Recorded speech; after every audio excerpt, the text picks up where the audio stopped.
Hello and welcome to the Minimum Competence episode for Friday, July 12th, 2024. I'm your host for today, Andrew Leahy, a tax and technology attorney from New Jersey. On today's episode, we cover Trump's bid to overturn his hush money verdict, the House Committee's release of a TikTok-related hearing transcript, and the Senate panel's rejection of Biden's judicial nominee. Let's remember, we don't stop playing because we grow old because we stop playing. And read today's legal news. On this day in legal history, July 12, 1909, Congress passed the 16th Amendment to the United States Constitution, marking a significant shift in the country's fiscal policy. This amendment granted Congress the authority to levy income taxes without apportioning it among the states or basing it on the United States Census. Prior to this amendment, the federal government primarily relied on tariffs and excise taxes for revenue, which were often seen as regressive and unfair to lower-income citizens. The push for the 16th Amendment stemmed from the need for a more stable and equitable source of federal revenue. Advocates argued that an income tax would be a fairer method of taxation, ensuring that wealthier individuals contributed a larger share to the government's coffers.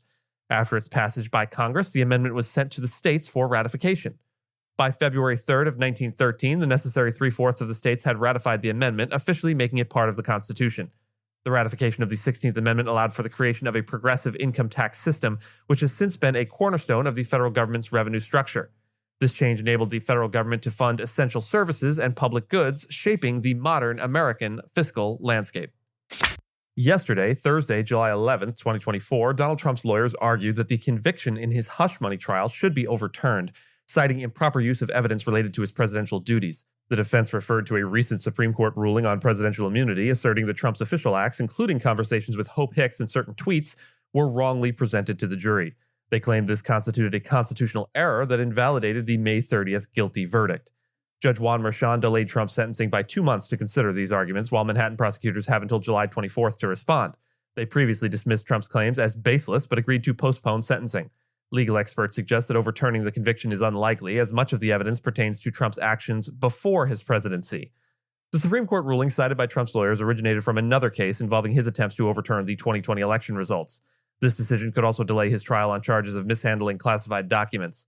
Trump, who denies the allegations, pled not guilty to all charges and plans to appeal the hush money case verdict. The next decision on his arguments is expected by September 6th, with potential sentencing set for September 18th.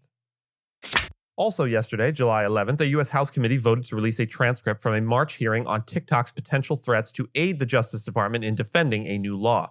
This law, signed by President Biden in April, requires TikTok's Chinese owner ByteDance to divest its U.S. assets by January 9th of 2025 or face a potential ban.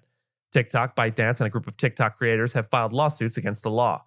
The Justice Department requested the transcript to strengthen its litigation position. Representative Kathy McMorris Rodgers stated that the intelligence community highlighted the dangers of foreign-controlled apps during the March hearing. Lawmakers do not plan to make the transcript public. Rodgers emphasized that China's refusal to relinquish control over such apps indicates malicious intent towards American users. TikTok argued that the legislation process was secretive and rushed. A U.S. court will hear oral arguments on the legal challenges on September 16th, with the Justice Department responding by July 26th.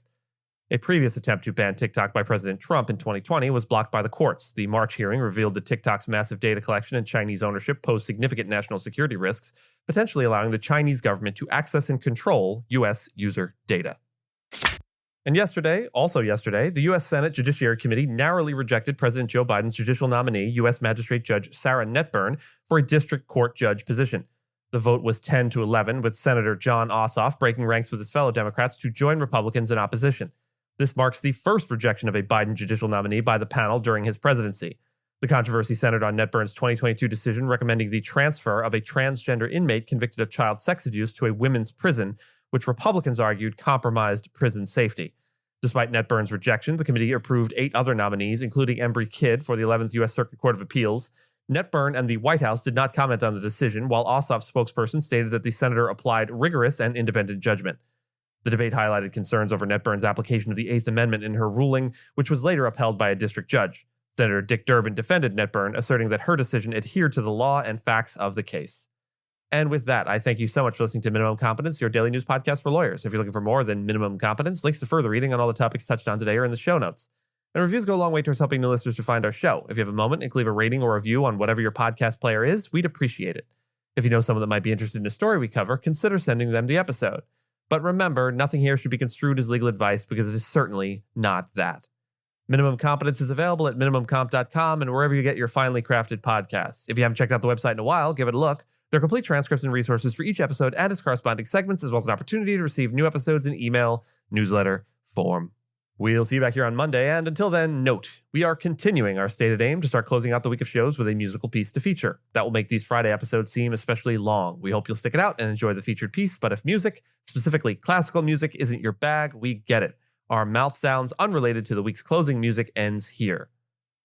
This week's closing theme is by Gustav Mahler. Gustav Mahler, born on July 7th in 1860 in Bohemia, which is now the Czech Republic, was an Austrian composer and conductor renowned for his symphonies and lieder. His works bridge the late Romantic and early modern eras of classical music, blending profound emotional depth with intricate orchestration. As a conductor, Mahler was celebrated for his interpretations of Wagner, Beethoven, and Mozart, serving in prestigious posts such as the Vienna Court Opera and the New York Philharmonic. Mahler's Symphony No. 5 in C-sharp minor, composed between 1901 and 1902, stands as one of his most celebrated works. The symphony is structured in 5 movements, each exploring a vast range of emotions and musical ideas. The first movement, the Trauersmarsch, or Funeral March, opens the symphony with a solemn and powerful tone. The movement reflects Mahler's ability to convey profound sorrow and grandeur through his music. The Trauermarsch, beginning with his solo trumpet call, followed by a procession-like theme in the strings, evokes a sense of grief and mourning. This movement's intricate orchestration and dramatic contrasts showcase Mahler's skill in creating deeply moving and evocative music. So without further ado, this is Symphony No. 5 in C-sharp minor, Trauermarsch, performed by the Waterloo Cedar Falls Symphony. Enjoy.